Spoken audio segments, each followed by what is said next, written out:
بتفكري تجيبي ماكينة لإزالة الشعر براون سيلكا بيل، بس بتحتاري لأن في موديلات كتير. تعالي نساعدك تختاري من غير ما تحتاري.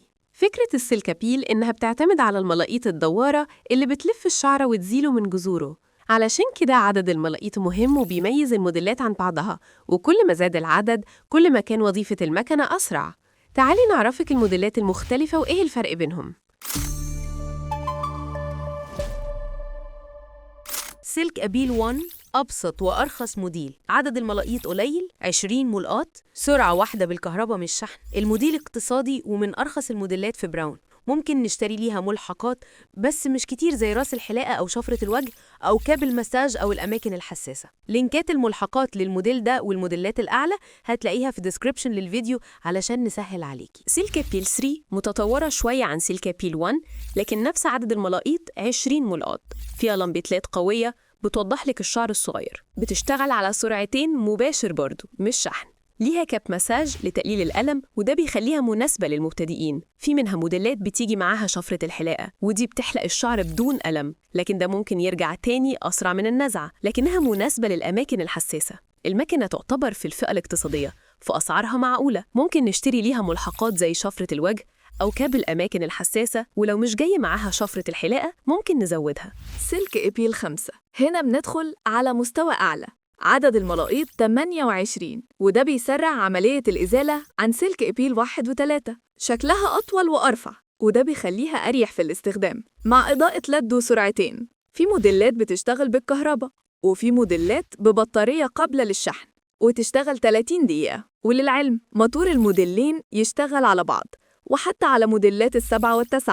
يعني لو موتور الشحن بيضايقك لأي فئة لأن الشحن بيخلص بسرعة ممكن تشتري موتور كهرباء مباشر يشتغل على نفس الشاحن والإكسسوار اللي عندك. وبعض الموديلات تقدري تستخدميها على الرطب أو الجاف، يعني ممكن تستخدميها في الحمام بعد الدش وده بيقلل الألم. ومن ملحقاتها كاب الإفيشنسي وده بيجهز الشعر الخفيف للملاقيط، وفي كاب للمناطق الحساسة وشفرة أو كاب للوجه، وفي كاب بيركب على شفرة الملاقيط يضيف موس حلاقة. وللعلم معظم إكسسوار لموديلات 5 و7 و9 بيركب على بعضه لأن نفس مدخل الموتور واحد فيهم. وبرضه في جيل من براون مع جوانتي بيتحط في الفريزر ونستعمله ككمادات قبل أو بعد النزع، بيقلل الألم جداً. سلك أبيل 7 الماكينة سمارت بجد، بتشيل أدق الشعر لحد نص ملي لأن فيها تقنية مايكرو جريب.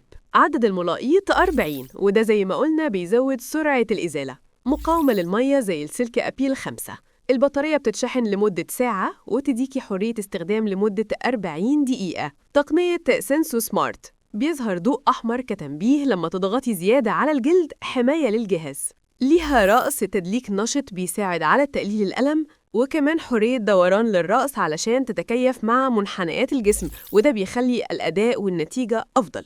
ليها رؤوس متعددة لمناطق مختلفة في الجسم، شفرات وجه أو حلاقة. ملحقاتها هي نفس ملحقات سلك أبيل 5. سلك أبيل 9 دي بقى الأعلى والأغلى وأكيد بتضم كل الإمكانيات السبعة، بالإضافة إن ليها رأس أعرض 40% عشان تشيل مساحة أكبر، ولكن بنفس عدد الملاقيط 40. ممكن يجي معاها ملحقات أكتر زي ملحقات التقشير والعناية بالبشرة أو قلم وجه. بطاريتها طويلة الأمد لتوفير الوقت الكافي للاستعمال بدون الحاجة للشحن المتكرر، مناسبة جداً للي عايزة ماكينة شاملة وتعيش معاها فترة طويلة. استني لسه ما خلصناش، جينا للسؤال المهم. بعد ما أحدد المنتج اللي أنا عايزاه أحدد إزاي رقم الموديل المناسب؟ ببساطة رقم الموديل بيختلف باختلاف الملحقات اللي مع الماكينة. شوفي إيه الملحقات اللي فعلا محتاجاها وبكده تكوني عرفتي رقم الموديل المناسب. تلاقي الموديل أغلى من التاني بناء على عدد الملحقات. معلومة مهمة جدا، كل أجهزة السلك أبيل لحد تاريخ الفيديو صناعة ألماني، عدا الشاحن غالباً صيني، وبيبقى مطبوع على العلبة وجسم الجهاز تحت الشفرة. فلو لقيتي غير كده يبقى لازم تقلقي.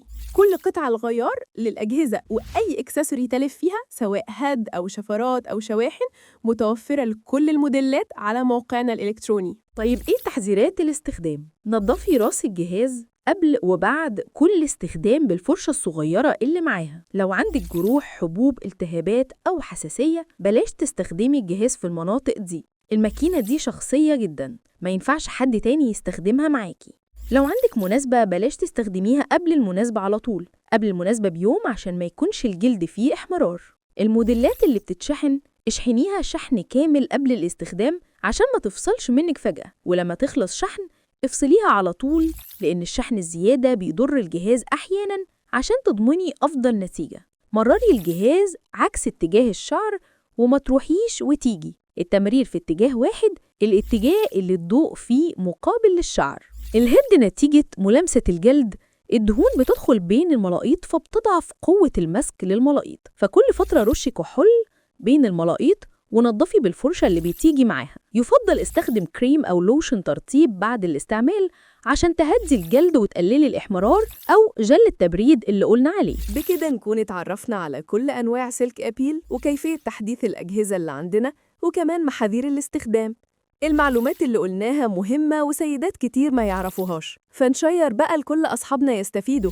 ولو ليكي أي سؤال اكتبي في الكومنتس، ولو عايزة تعرفي أسعار العروض وأحدث الموديلات هتلاقيها على موقعنا modihan.com. ولو عجبك الفيديو شرفينا بلايك وسبسكرايب وتشاركي الفيديو لكل أصحابك.